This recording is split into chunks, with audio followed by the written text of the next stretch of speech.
Welcome to TMZ Live. Babcock and Courtney here. There have been massive developments in the Rob Reiner murder case. Nick Reiner has hired, of course, Rob's son, has hired a powerhouse defense attorney.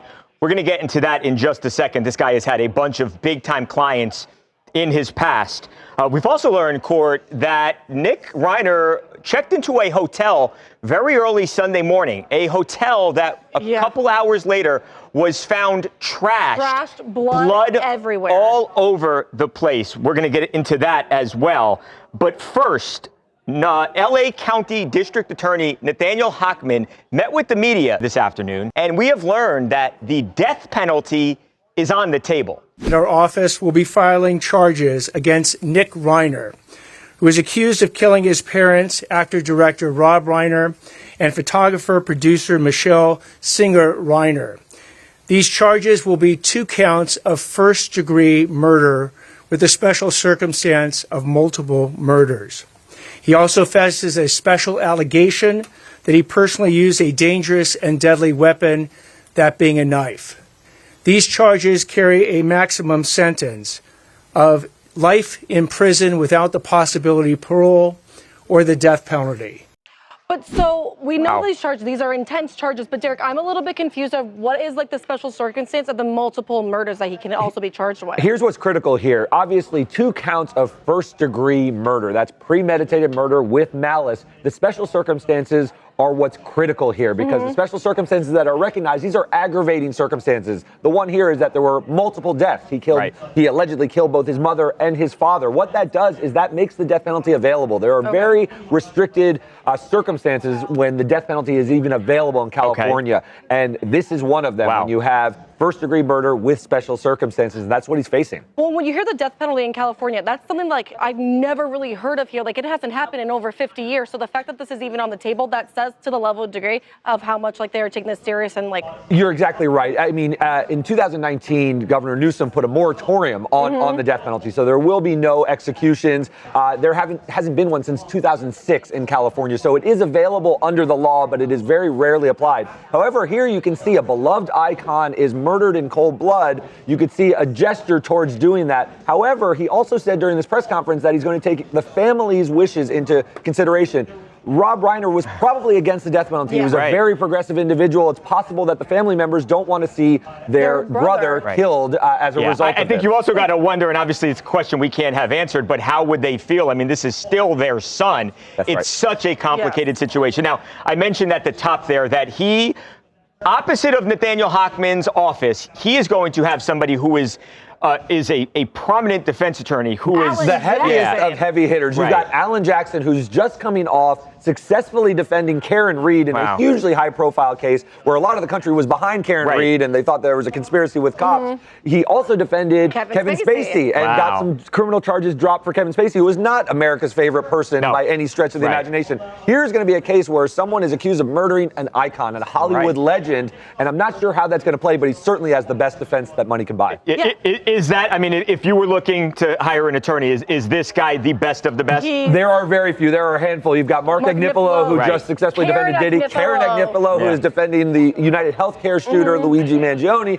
And now you've got Mark Garagos and, of course, Alan Jackson, who is at the top of his game. Having him in your corner is going to help a lot. It also shows that maybe the defense he's looking to put together could be related to drug-induced psychosis or something like that. We'll have to see how that shapes up. Well, we already saw that Alan Jackson was already at the Reiner's property today looking at the crime scene and everything. So he's already hired on the case, looking at all like the evidence that he possibly can have for this arraignment. Wasting no time. Yeah, wasting no time at all. Now, there is something else. We have learned, Brendan, a lot more, not just about Nick's arrest on Sunday night, but the details about this hotel stay and then what hotel employees ultimately found inside that hotel room. It was horrifying. Horrifying. So we had gotten tipped off about this last night, and we done some digging, talked to several people. Basically, what happened was, at some point after that Conan O'Brien party that the Reiners all went to on Saturday night, they go home, we assume, around 4 a.m. on Sunday morning.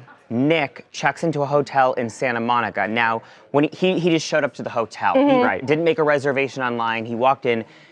The theory at the hotel from people that And we have that's odd spoken at to. 4 a.m. Odd. Like, on a that's Sunday like morning. already like a red flag. Yeah, Right. Sunday morning, So he has this. He makes this reservation, goes to the room.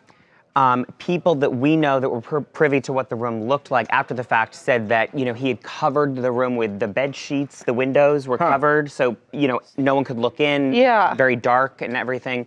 So the blinds were. So he was definitely trying to hide something because they all have blinds and everything. So the theory is that when he showed up to the hotel, he didn't have any blood or anything on him, no cuts, no visible marks. The theory is he left the hotel, went back to the house in Brentwood, did what he did. Did he drive back with his own car? Do we know if he Ubered or we don't anything? know. We don't know yet. The timing, though, as you said, for the check-in at 4 a.m. sort of dovetails with the idea of a large fight at Conan O'Brien's holiday party, And we're still possibly unclear what culminating time with him being kicked out of the house. He had been staying with the Reiners. Yes, So in their if they back kick him house. out, it was the last straw for them. It could have triggered some episode like this. He goes, at some point, goes back to the hotel is the working theory. At around 11 o'clock is the checkout for the hotel. He never formally checked out of the hotel. And he only had a reservation for that one day. Wow. He never formally checked out, so he never went back to the front desk or anything. When housekeeping entered to clean the room later Sunday, the housekeeper found blood in the shower. She found blood evidence on the hotel bed sheets, and then they discovered the windows that had been blacked out with the sheets. And I'm sure, That is a obviously, at that horrific point, scene to police are walk called, into. robbery, homicide comes, they look at the hotel room. Correct. But he wasn't there. No, was not there. He was apprehended later. He was by- arrested 20 miles down the street, by USC. by the campus. near a train station. Near the and exposition it's line. unclear Right, so how you he wonder went what there. situations. I'm thinking, did he take the metro that's right beside the hotel to Go where he was downtown. arrested to go downtown? Right. We And- don't know if that's true or not, but that just, being a LA local, that seems like the most fitting. And what's interesting here is, we know robbery, homicide, that division is handling this. It's a high-profile case. Yeah, very elite. They actually brought in the U.S. Marshals, and they assisted in the arrest, in That's what his they arrest. do, right? The U.S. Marshals are that's kind of bread and butter, is tracking down fugitives. And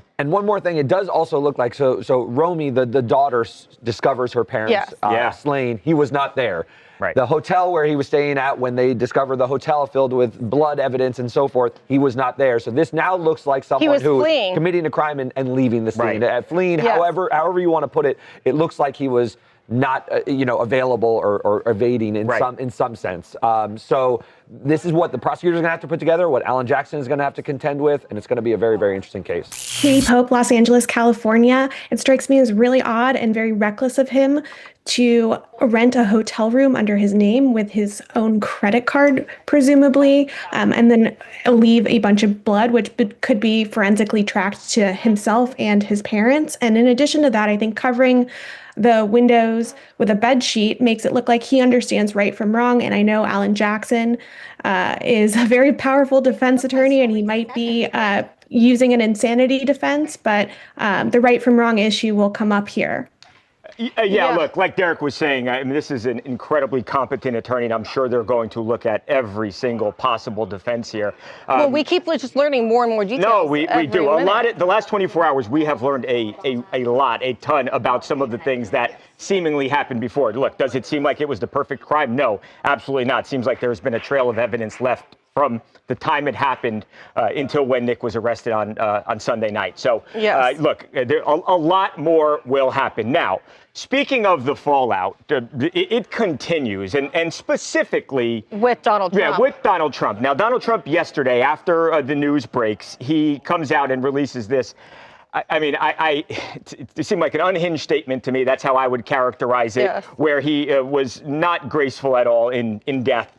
He just really just criticized, blasted Rob Reiner. Obviously, Rob Reiner was not a fan of Donald Trump's, but it did not seem like the time or place. And a lot of people who were even fans of the president, supporters of the president, they said, hey, this is not right, and you should not have said that. So you say But to yourself, then he even doubled down after Right. all these people started coming out. He doubled down and yeah, just he was went in the for it Oval again. Office court. I thought after even his supporters said, hey, look, that's not cool what you said, I thought he might say, okay, look, my emotions got the better of me. No, that did not happen. Like you said, he literally doubled down and said, I didn't like the guy. I thought he was bad for the country. Yeah. So I don't think the president's going to be taking down that message or retracting that statement, which I think is unfortunate. Well, and Michelle Obama was on Late last night, and she actually responded to what Trump was saying. And she actually also said that she and Barack were supposed to hang out with the Reiners on Sunday night. That night? How long have you known the Reiners? We've known them for many, many years, and we were supposed to be seeing them that night, last night. And we got the news. And let me just say this, unlike some people, Rob and Michele Reiner are some of the most decent, courageous people you ever want to know.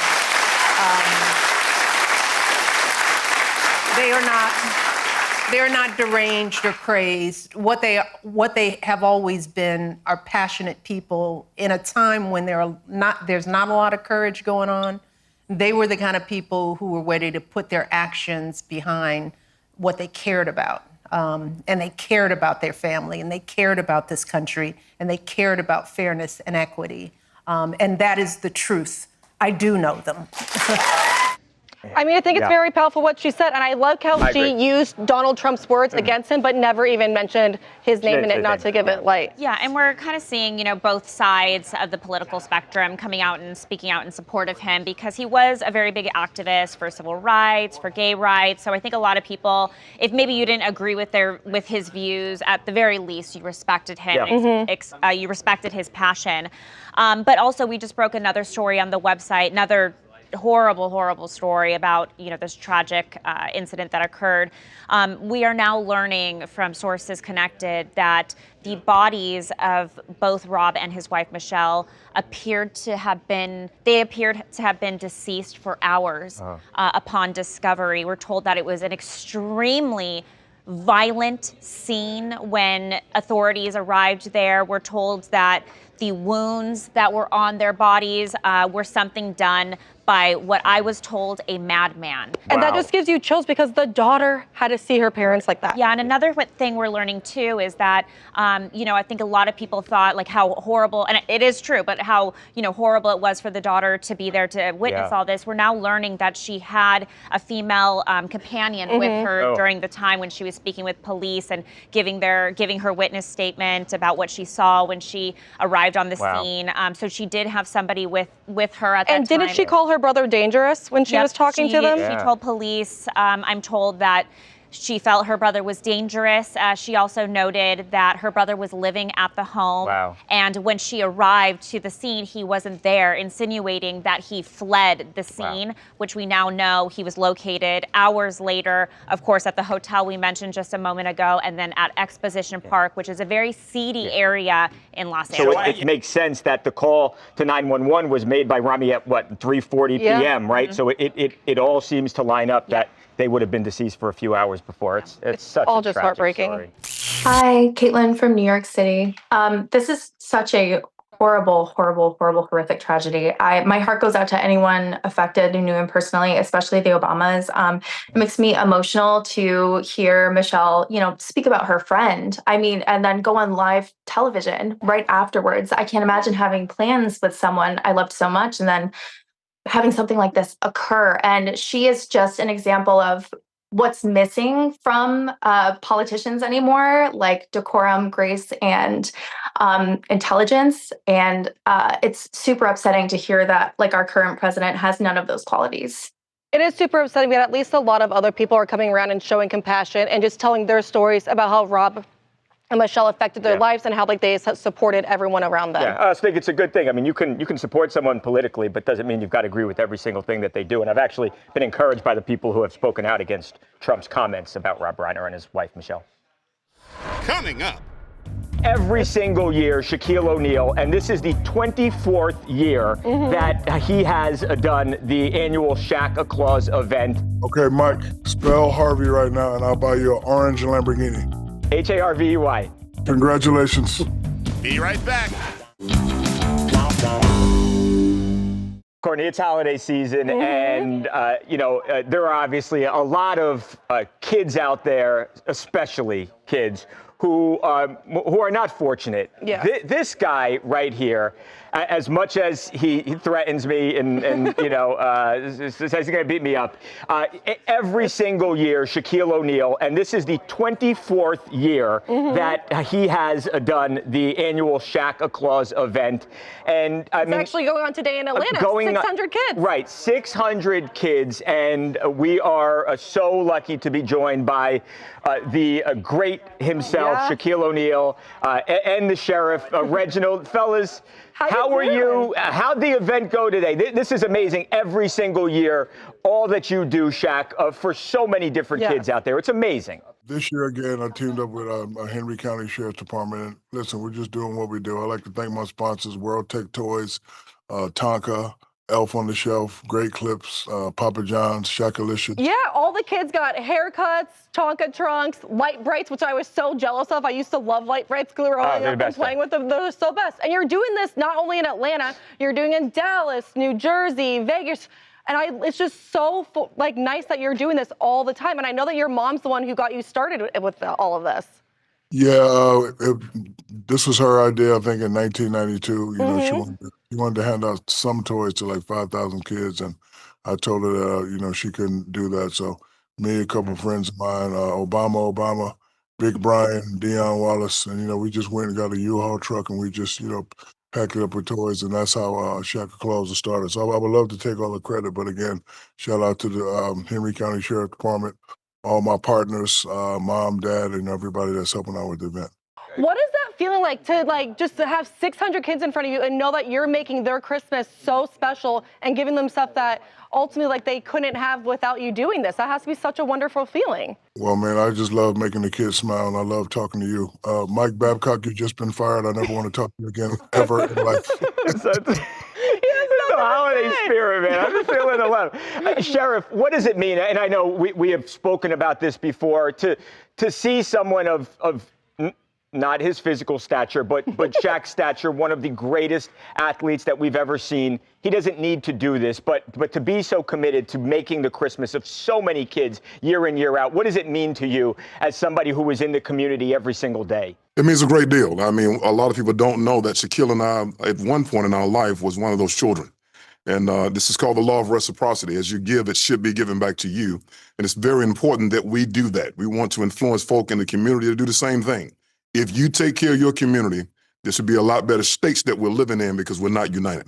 And Mike, Sheriff just used a big word, reciprocity. I'm going to look it up after. You spell that word, I'll buy you a Porsche right now. Go. Spell reciprocity. Yeah, come on, hurry up. You'll buy me a Porsche if I can spell reciprocity? Brand new black on black Porsche right now. Hurry up. You got 10 seconds. Let's go. R-E-C.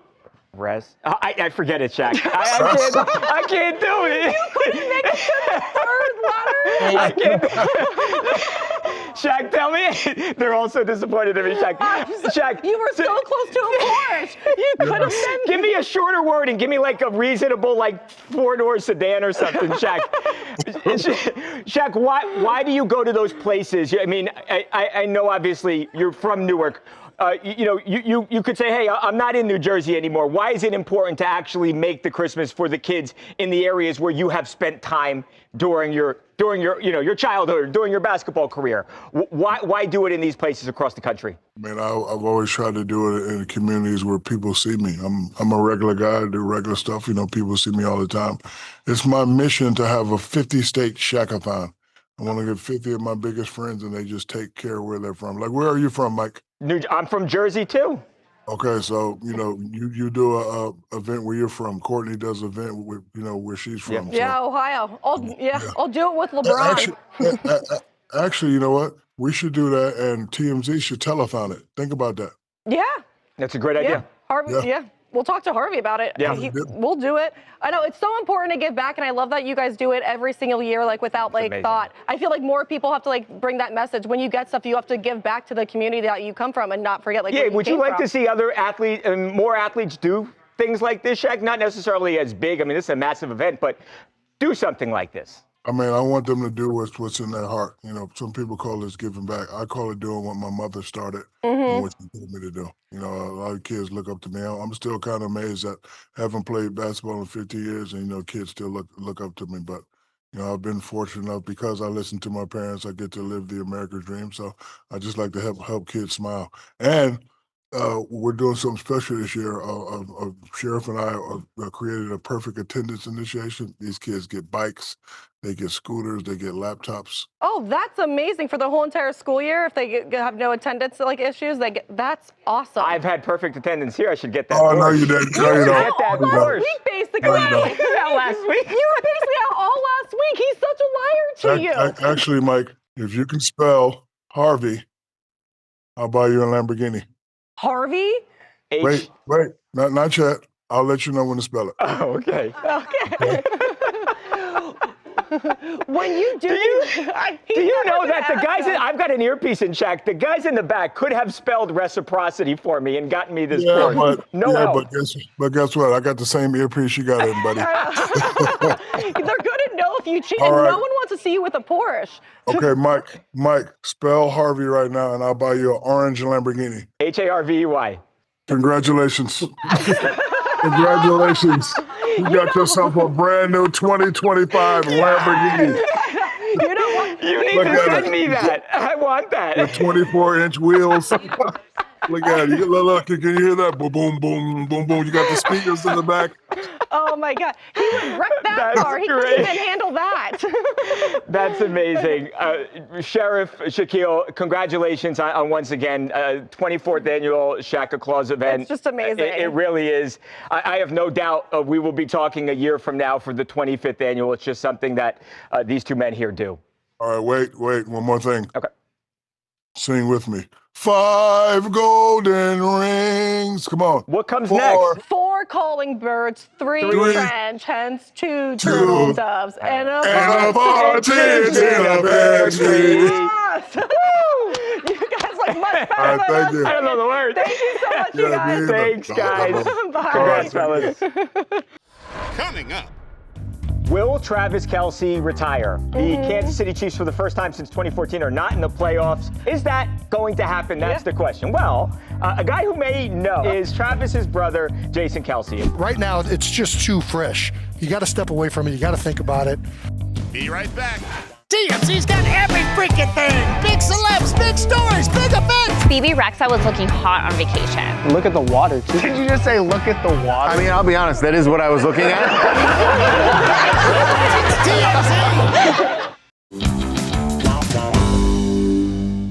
Will Travis Kelce retire?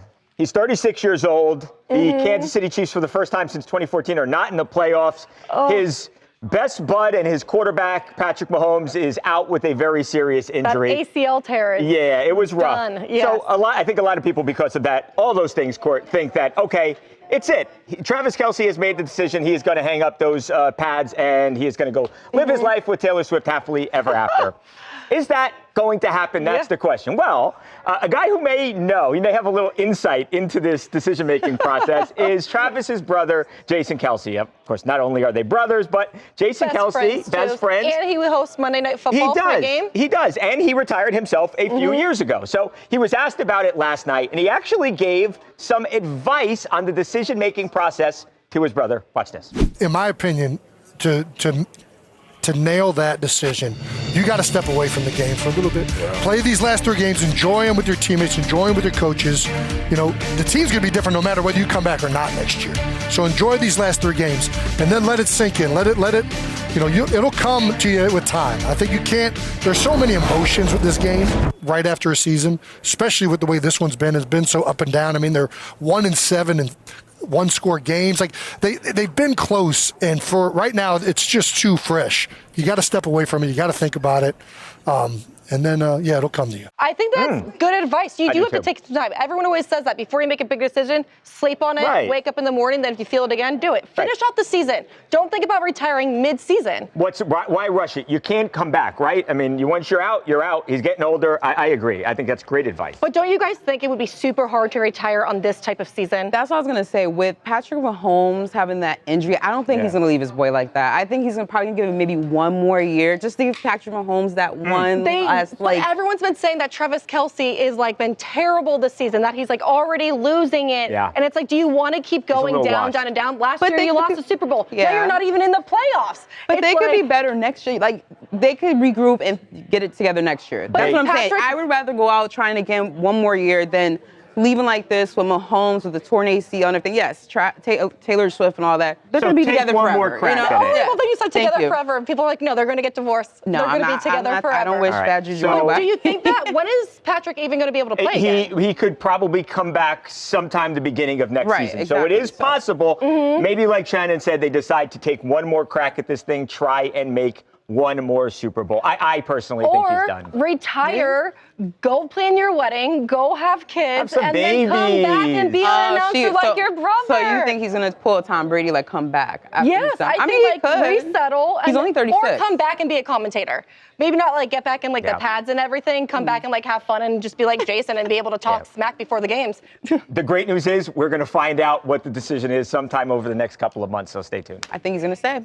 Hi, I'm Andrew Washington from Long Island, New York. Travis is in a very unique situation because he has his brother, who also played in the NFL, who recently retired. So I think that the advice that Jason gave him was absolutely the best. Step away from the game and let your heart tell you where you want to go. He has a beautiful life ahead of him with his fiancée, Taylor Swift, and we know he's going to have the big, huge wedding and enjoy his family. So I think it's a good thing for Travis to have someone like his brother who's actually talking to him from the heart and not just giving a genuine opinion. Yeah, I wonder who he talks to more about, Taylor or Jason? Or Jason? Yeah. I think with this decision, I would talk to Jason. How often do you have someone that you can actually rely on that went through the same exact thing, made the same decision just a couple of years ago? I would want to you think make my own. You think it's Taylor? All right. Probably Taylor's the answer. Coming up. Maury Povich, not been on TV for a while. Courtney, he is retired. Well, he was on Sherry Shepherd's show recently. He revealed the one thing that may actually get him out of retirement. Be right back. Welcome back to TMZ Live. Babcock and Courtney. The legend, Maury Povich. Oh my gosh, my childhood. I have many fond memories watching Maury Povich as a kid. Maury Povich, not been on TV for a while. Courtney, he is retired. Well, he was on Sherry Shepherd's show recently, and I think a lot of people like us, they want Maury. They crave some Maury television. Love to see Maury on my TV. Yep. He revealed the one thing that may actually get him out of retirement. Oh, this should be good. I would come out of retirement if I could get Nicki. Okay, Nicki Minaj. And Cardi B. And Cardi B. Settle their differences with lie detector tests. Yeah. How about if Drake and Kendrick did the same? If Drake and Kendrick came on the show, so you would come. You'd want. I'd come out of retirement. Cardi B, come on over with Maury Povich. We could do a primetime special. A whole primetime. You could be the host. I would love it. I can't believe he's willing to do that. That sounds like the hardest job ever. To tell someone you're a father is one thing, but to separate these two beefs? Right, if you know about those beefs. But if anybody can do it, if anybody in the world can do it, it's Maury Povich. I don't know about you guys, but I still watch Maury episodes. They're on Tubi, they're on Amazon. You can find them anywhere you want. If you want to find some Maury. And he's been retired since like 2022, right? And he did the show for so long. He became like known as our uncle, like Uncle Maury. He's been retired for a few years. He's probably bored. Right. So this would be a great way to like get in a little bit, get your feet wet, but you don't have to do too much. You don't have to film every day, every week. But every time a little beef comes up, you know, you call Uncle Maury. It would be huge, by the way. He has a better chance of settling. Drake or Kendrick or Cardi and Nicki? I think Drake and Kendrick. Yeah. Cardi and Nicki. Good luck. I don't want to get involved in that. Because men are usually reasonable with the beef. Do you ever see two women fight it? It's just that Have you ever seen two men fight? Cardi and Nicki are just so far gone. It'll take almost the man upstairs himself to fix that. Cut him down. But Kendrick and Drake, I think, you know, a little Maury sit down, a little dinner, a little steak, a little if there's drink anybody with besides Maury. God that could do it, I think it's Maury Povich. If they actually were to make this, and I don't think that the artist would do it, but if they were, this would be a huge hit. What's the lie detector test questions that he would ask for Cardi and Nicki? Because they really didn't say like any lies about each other. That's exactly why he would clear it up, because he would ask the questions that the fans have speculated, like because a lot of Cardi and Nicki's beef is like from fans or rumors that fans started. So if he gets down to the bottom, hey Nicki, did you actually cut Cardi's verse out of Motorsport? Right. And it comes back, no, I didn't. Right. Okay, my bad. Why are we fighting? It's my bad. They hug on set. So that maybe. Wouldn't Cardi know if she did cut her lyrics out? No. Like deep down inside? Because she like recorded them? The lie detector doesn't lie. Is that what Maury says? You can't even use them in court. I don't know. I don't know. This needs It would be great to television, happen. though. But for some reason, Kendrick would still beat Drake in this lie detector test. Like, Drake cannot win. Madison Lamb, California. So honestly, I would be really intrigued to see Maury come out of retirement for this, but I'm not quite sure that the girls are ready to settle this beef. I'm curious to see if they're going to actually respond to Maury or just go on social media or just, go back to their lyrics, because this could get messy. I don't think Cardi wants the beef to be over. I think she has fun trolling Nicki, and I don't think she takes it as serious as Nicki does. I feel like Nicki gets hurt by it, and I feel like also people feel like Nicki is just a little. She's older. She's been doing it for a long time. Like it's time for her to So every time I get into a little something, people tend to more so take. Never mind. I don't want to get attacked by the bar. People. I'm just gonna be quiet. They're both great. They're both great. All right, let's talk about my favorite story of the day. Sydney Sweeney was at yet another premiere. It seems like every other day lately. The Housemates has a premiere for this movie, and I think it's only for Sydney Sweeney just to show up in these dresses. Now, if that's not channeling Marilyn Monroe, I don't know what is. I mean, I was like, do you need me to help you out? It looks like I am kind of shorting out a little bit there. She looks so amazing. Beautiful. Look at that. Oh my God, she looks stunning. Her boobs are out. Her waist is so tiny, and it looks like the perfect Marilyn Monroe at the Chinese theater for this premiere. And I am just ready for it to come out. What? A movie or? Me too. Well, you need to clarify. Also. Well, the thing is, I think a lot of people are waiting to see this movie because getting away from just how beautiful she looks. Obviously, we could just sit and talk this whole segment about that, but you guys could. But the last few movies she's put out have been panned. Christie's already on streaming. And I know you read this book. I read books. There's 3 of them, and then a short book. Wow. And that's what's crazy to me is because I can't picture Sydney Sweeney as this character. Really? Because Sydney, look at her in this Have we heard anything about the performance? Because people said she did a good job in Christie.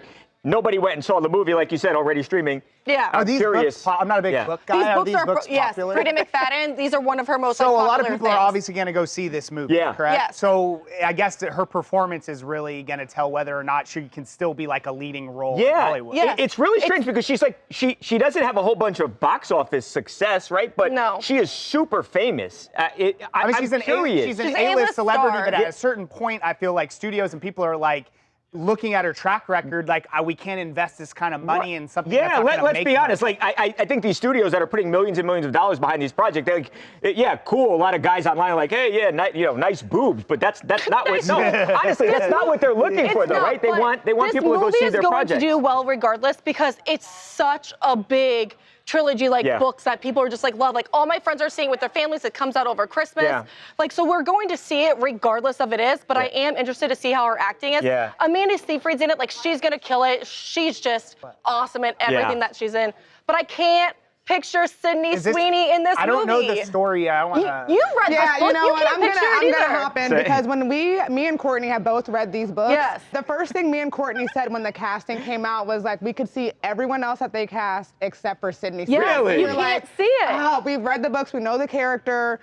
I just don't see her as Millie at all. She just doesn't give. No spoilers. There won't be any spoilers, but even our friend Kristen read it in the back recently, after this trailer came out, and she was like, it was so hard for me to read it because now I'm just picturing Sydney Sweeney and I can't picture this character. So that's why I'm not reading it. Oh, that's why you're not reading it? Read it before you watch it. Okay. Hi, I'm Maddie from St. Louis, Missouri. I think that this was a beautiful look by Sydney. I think we all know she has brains, not just beauty. I think grandmas are going to love this vibe. I think we'll get to maybe an older audience that'll come out to see the movie. I definitely think it was the right time and place. And I think it was contrasting with Amanda's look. It looked great. Yeah, I'm excited. Me and my sisters and my mom are already going to see it. Yeah. Happy holidays. Probably will not do that with my mom and sister. But just by yourself. Maybe. Coming up. David Beckham and Victoria Beckham have been married forever. Surely there are things that David does to annoy his wife. Victoria, what is the most annoying thing about your hubby of 26 years, David? Okay, so David likes to be... Be right back. David Beckham and Victoria Beckham have been married forever.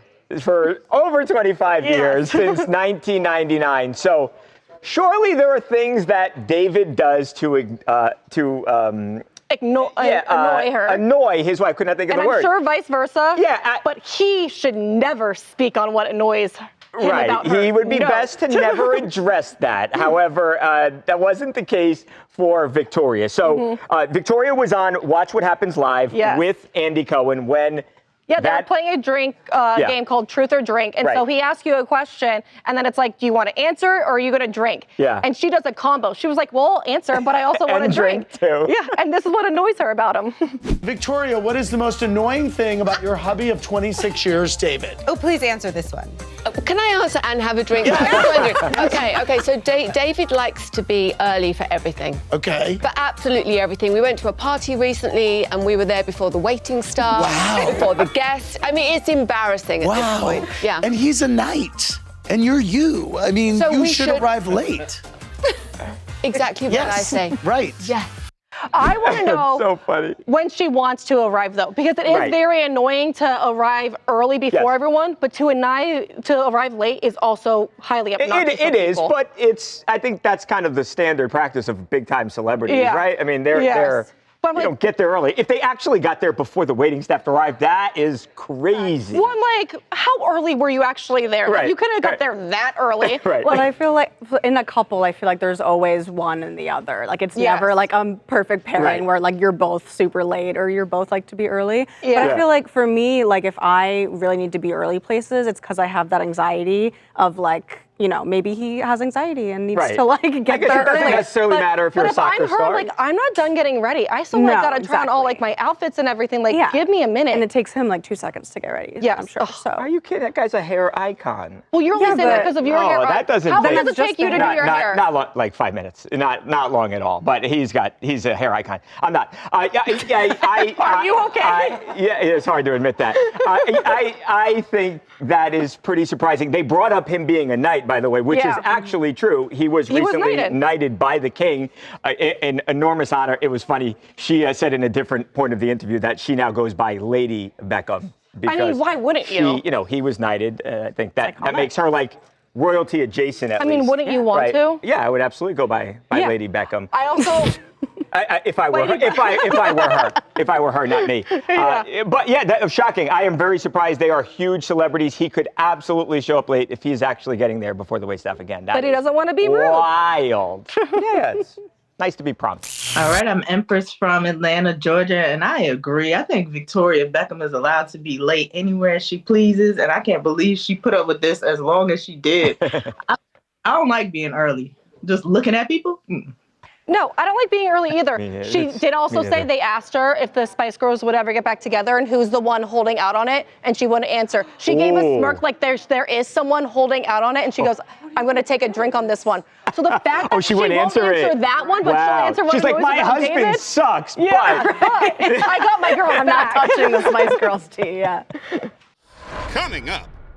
Kim Kardashian and Paris Hilton, once best friends turned enemies. For good reason. For very good reason, are now seemingly back together as friends. I mean, like the best time they posted, just looking like the best BFFs, and you couldn't tell that anything ever happened between them. Be right back.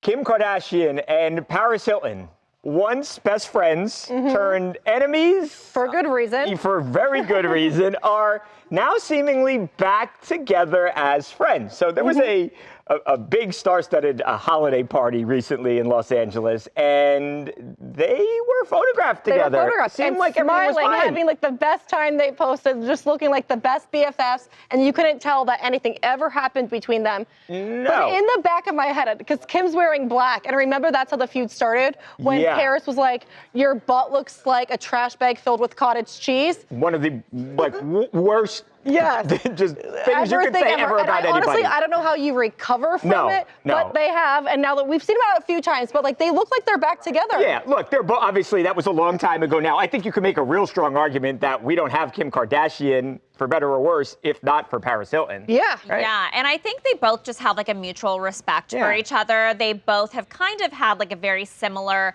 path in the entertainment industry. And, you know, though some could argue that Kim's fame is a little bit bigger than Paris's at this time, I think Paris is always going to be a legend. And in a way, it kind of balances out, and they're equal. They're like both almost billionaires, or Kim is a billionaire, Paris Well, is. and like, they're both like known to be like just like celebrities and everything, but they do like different lanes. Kim has her clothing. Paris is like a DJ and has like her fragrance. So it's like they're not like really like competing anymore for like, the spotlight, because they're both so successful in their things that they do. We're talking like 20 years ago. They were, you know, they were much younger, like in their early 20s. I think maybe there was some jealousy back then. They have kids now. They've matured. They're past it. Like they're like. Do you think we see them? Is this the start of something, or do we think this is? Paris I mean, will are we be gonna at see their them? holiday party, I'm sure. Really? Yeah. Paris, like the Hiltons are like friends like with them.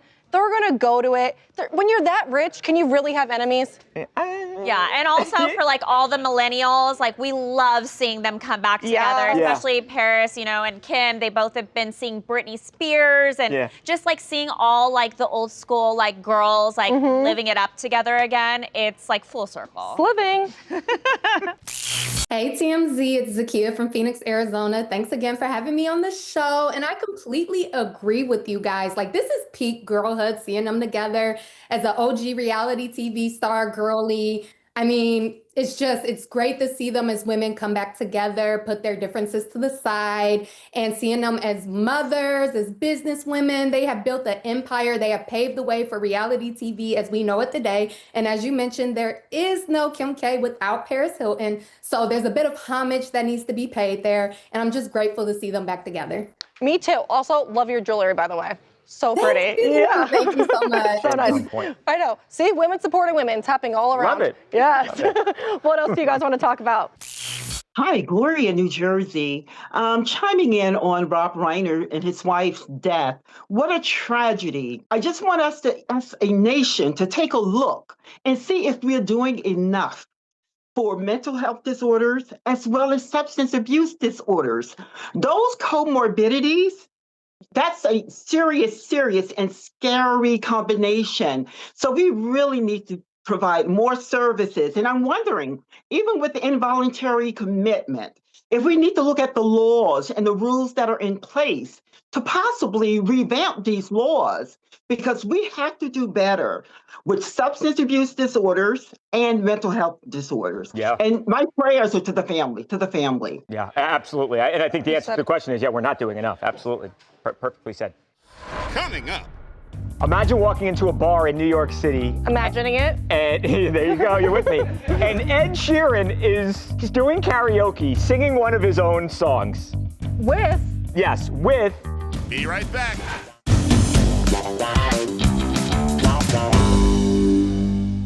Imagine walking into a bar in New York City, and Ed Sheeran is doing karaoke, singing one of his own songs. With? Yes, with Tom Felton from Harry Potter. Draco Malfoy. This was awesome.